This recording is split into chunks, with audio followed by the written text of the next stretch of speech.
Turkey and the US have agreed for a 5-day ceasefire in the north of Syria.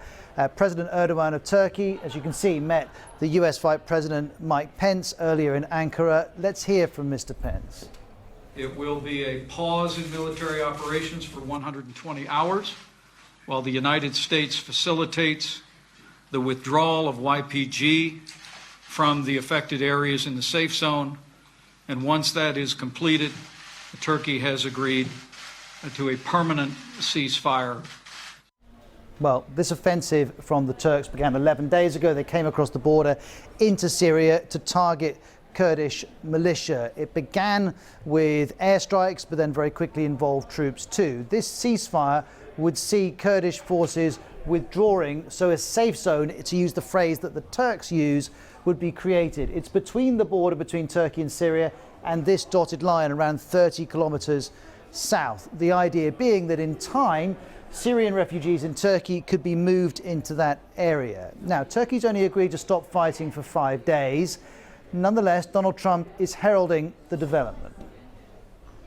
This is an amazing outcome. This is an outcome, regardless of how the press would like to damp it down. This was something that they've been trying to get for 10 years.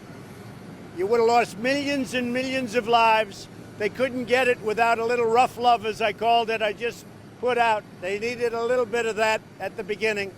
And then everybody said, wow, this is tougher than we thought. Well, Barbara Usher is on the Turkish side of the Turkey-Syria border. She's live with us.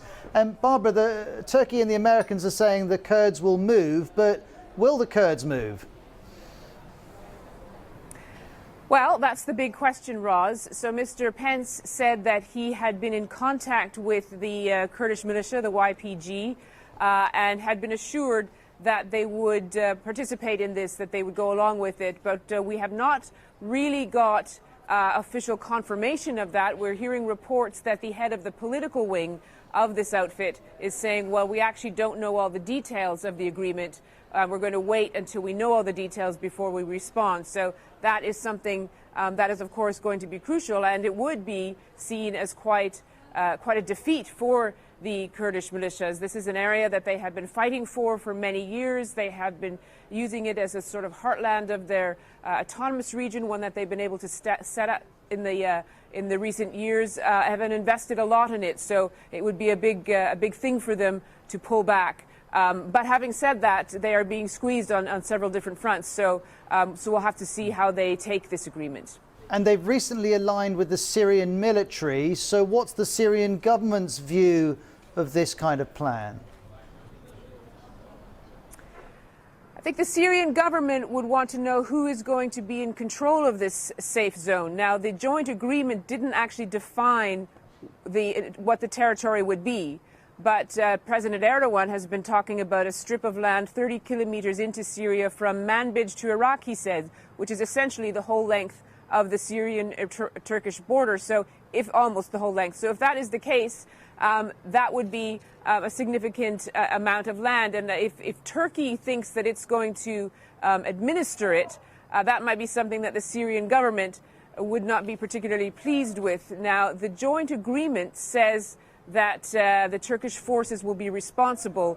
Will they be deployed there? That's not clear. Also, just to throw another point of view into the mix, the foreign minister of Turkey, speaking to the BBC, said, well, if the Syrian government was right up to our border, that would be preferable to having the Kurdish militias there. So, you know, I'm sure that Damascus is watching and waiting to see how this shakes out, and is also probably speaking to the Russians being the backers of the Syrian regime, to make sure that their point of view is carried out or heard in further negotiations about how this is going to actually end up.